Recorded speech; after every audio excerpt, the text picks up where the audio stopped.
You caught it, just out of the corner of your eyes. A single moving white light. All your hairs standing up as you turned to face it. Without making a single sound, the creature vanished into the darkness. Your heart raced. This was the worst possible scenario. Today you had awoken to your ship's AI announcement. It was a new week, meaning a new quota was given to you. Good morning, employee 35, 35, 35, 35, and congratulations on your 10th week of service for the company. A celebratory slice of cake has been reserved for you at the company HQ. Please collect and consume it on the day of your next return. Should it spoil, the disposal will be deducted from your paycheck. You nodded annoyed, as if you needed a reminder as to how dangerous the job was. You had dealt with coilheads, slimes, and even the horrific visage of an assimilated one before. Ugh. The company recognized your diligent work and has granted you access to this week's selection of customized spacesuits. Please be advised that their sizes are the same as the one you had written into your employee contract, and any changes to your body mass need to be reported to the Human Resource Department of the company to request size changes. You rolled your eyes. Just tell me my quota already?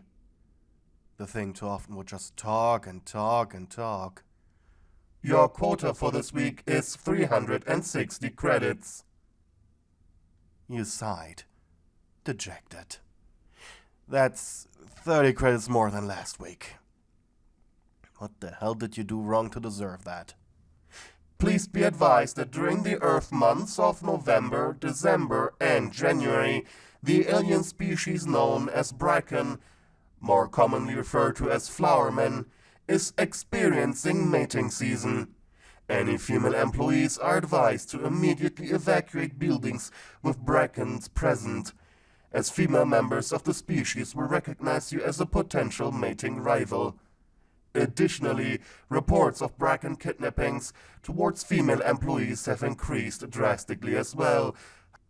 However, these reports are, as of right now, unconfirmed by the company and are to be treated as merely playground rumors. You gulped. Today's scrapping location is a bunker on the moon of experimentation. The bunker has been outfitted with top-of-the-line luxury interior. So it was a manor job. Nice. You haven't one of those in a while. Manors, albeit creepy, were always bursting with loot. Sure, not expensive loot, but still a lot of it. At the time, you had rubbed your hands with excitement at the opportunity. Though, as you now watched the Bracken vanish into the darkness, you couldn't help but replay the warning from this morning in your head. Honestly, you so rarely dealt with the aliens that you didn't feel comfortable with your taught way of dealing with them. Brackens were tall humanoids with white, glowing eyes, a dark vermilion skin, occasionally brownish depending on the moon they were on. They had the ability to cloak themselves in dark mist, making them appear like a human silhouette. They commonly were referred to as flowermen, as petal-shaped spikes that they used to grab and hold onto their prey came out of their sides and back. As efficient as they were in dispatching humans, they were relatively skittish. A simple gaze into their eyes, often just enough to make them hurry away. Apparently, the gesture was seen as a declaration of superiority among the species. However, prolonged eye contact was then seen as a full-on challenge, so the trick was to look at them just enough to scare them away, while not too much for them to feel threatened and then attack. The intelligence of the species was questionable. They were considered sentient, understood emotions, and potentially had higher thoughts going on in their brains, so they weren't mere animals. But they definitely were still very primal and driven by feral instincts. Damn it. You dropped the big ball you had picked up and scattered to pull out your flashlight, slapping it once or twice to get it to work. As you pointed it at the dark hallway, you weren't met by the Bracken's face, only by emptiness. They were ambush predators, so you better not go down there. You exhaled quietly, once again reaching for the bolt. Clutching it under your right arm, you continued looking towards the hallway, leaving through the door behind yourself, through which you had entered in the first place. Though, just as you broke eye contact with the hallway, the Bracken leaned back into it, its eyes searching for you. Quietly, the alien slid on the ground, using its long, slender hands and round feet to silently crawl across the ground towards the door you had vanished through. It felt disappointment when he didn't immediately notice you. It wondered through which way you had escaped it. In the meantime, you were gathering your loot in the entrance hall. On a little clipboard, you were taking note of what you had gathered so far. Normally, the monsters hidden on the moons didn't care for the loot, except for hoarding bugs. As cute as they were, they tried to steal anything that others considered valuable. So if any loot on your pile was gone, this meant there was an infestation in the bunker as well.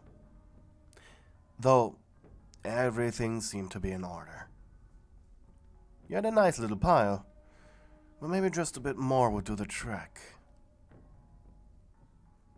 Turning around and going back up the stairs, you failed to notice the same Bracken stalking you from one of the entrance's various bookshelves. It had taken a liking to you. You were a female. It could tell by the way you walked and the sound of your frightened gasp when you had first noticed it. Using its claws, the Bracken scraped over the bookshelf's wood, sharpening them before he stretched himself like... Sharpening them before it stretched itself like a cat, its body creaking, skin straining as its muscles bulged against it. Its two hearts were beating fast as it tried to contain the overflow of hormones going through it. It had been a lousy mating season for this one. On the moon of experimentation, the female population of Bracken were just a mere fifth compared to the males. The problem wasn't attracting a partner. Brackens didn't have the concept of love in their communities, and many, if not most, females would breed with up to 20 males per day during mating season, but the problem was finding one to begin with. So it wasn't really picky anymore. And from previous hunts, it knew that humans, be they male or female, had wonderfully soft and delicious skin. So even if you turned out to be a terrible breeding partner, you'd certainly be a good meal at least. You slapped your flashlight as it flickered. Damn thing. You should have gotten a pro one. In fact, you had a pro flashlight at your ship. You just didn't think you'd need it, as you were quite familiar with the interior of the manors. You entered what appeared to be a small bedroom, with a naked, uninviting mattress. Curiously enough, a single desk lamp was left on, so there was some light in the room. And then you noticed the shine of metal in the corner. Immediately you went for it, It was a golden chalice with rubies. It didn't look particularly light, but definitely valuable. Though, as you reached down for it, the Bracken took its chance. It pounced on your back. You screamed as you felt its spikes painfully dig into the sides of her suit. And your heart almost burst out of fear when you saw hands grab your helmet, twisting your head to the side, though your neck didn't break. You weren't dead. Normally, Bracken snapped people's necks before carrying the corpses away. It was almost as if, in the last possible moment, it decided to do otherwise. It took a step back, its claws still holding onto you, pushing you against its chest. Grabbing your shoulders,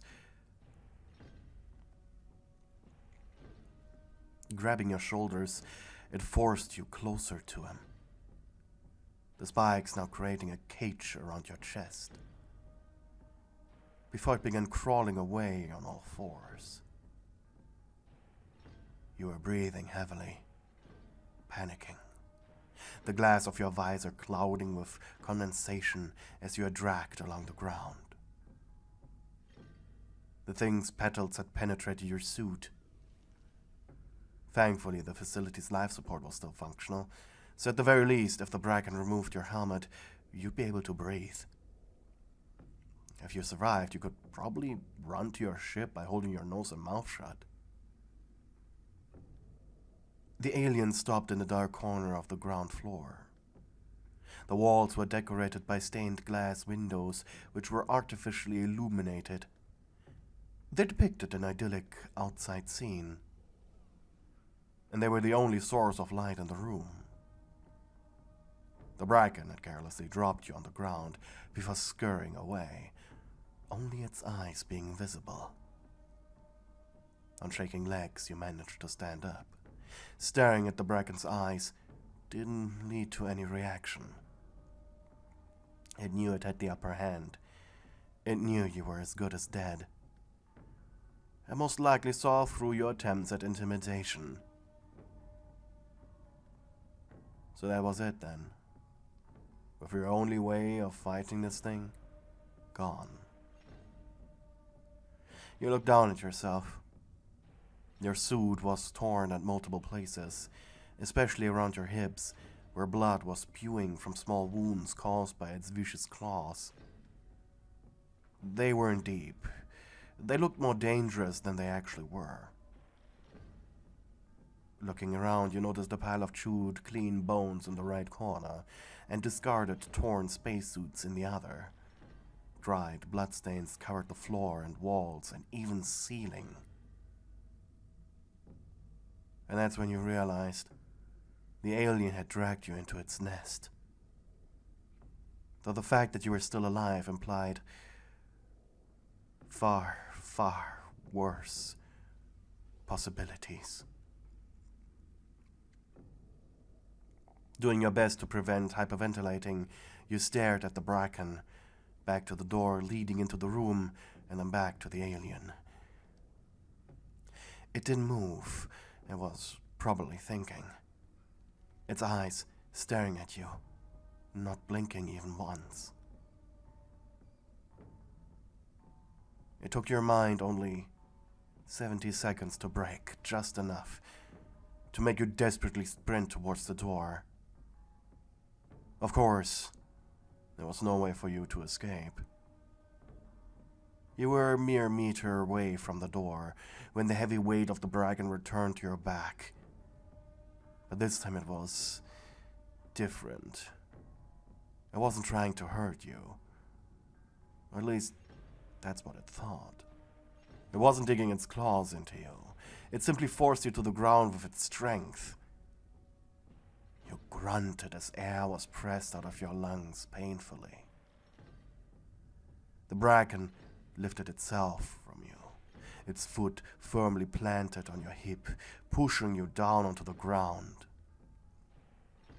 his hands beginning to fiddle with the rubber belts of your breathing apparatus as it slowly tore them off of you, hearing them snap before they were thrown into the hallway in front of you. The lights of your helmet blinked red, notifying you that in fact there was no more air supply to you. Crap, you needed to take this thing off. With your hands, you now began to desperately cling to the helmet, its locking mechanism, trying to open it blindly. Normally you needed a mirror for this. Air was running out quick as your breathing increased. And then your eyes rolled back, tears streaming out of them as you passed out.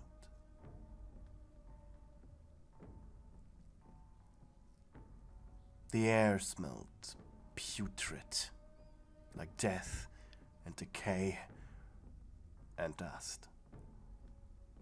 It was cold. Too cold. Like you weren't wearing your suit. You heard a noise above you, the noise of a breathing Bracken. Sure, you were still alive, but you were unclothed. It took you a while to finally dare to open your eyes, only to be met by the curious Bracken. Even though its breathing was loud, it was shallow enough for its breath to not tickle over your exposed skin. Its spikes were pulled back, standing up behind its back.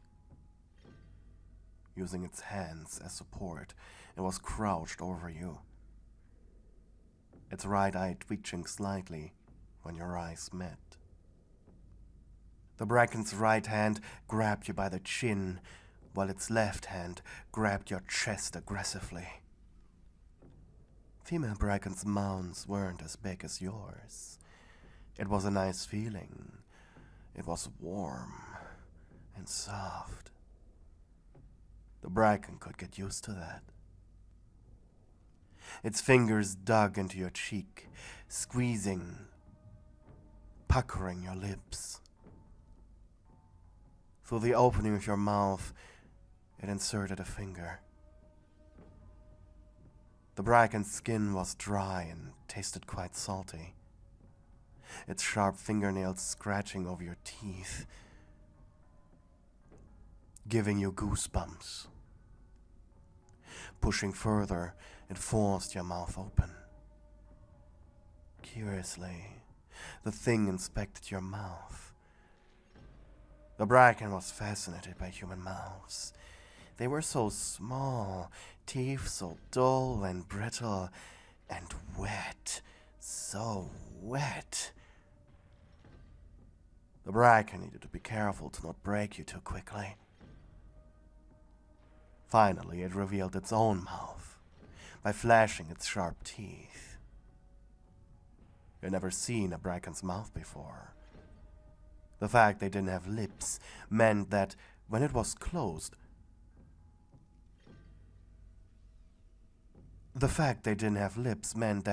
when their mouths were closed, their faces appeared to be smooth and featureless. You saw its horrifying visage only for a moment. It was smiling, before finally latching onto your lips. Its thick, slimy black tongue ramming into your throat. The thing was so big and strong, it was almost like a tentacle. If it had been more careless, surely you would have lost one or two teeth, and your jaw would have been broken with the ferocity. The thing twisted and wiggled and turned, making you gag. But never enough to actually make you vomit.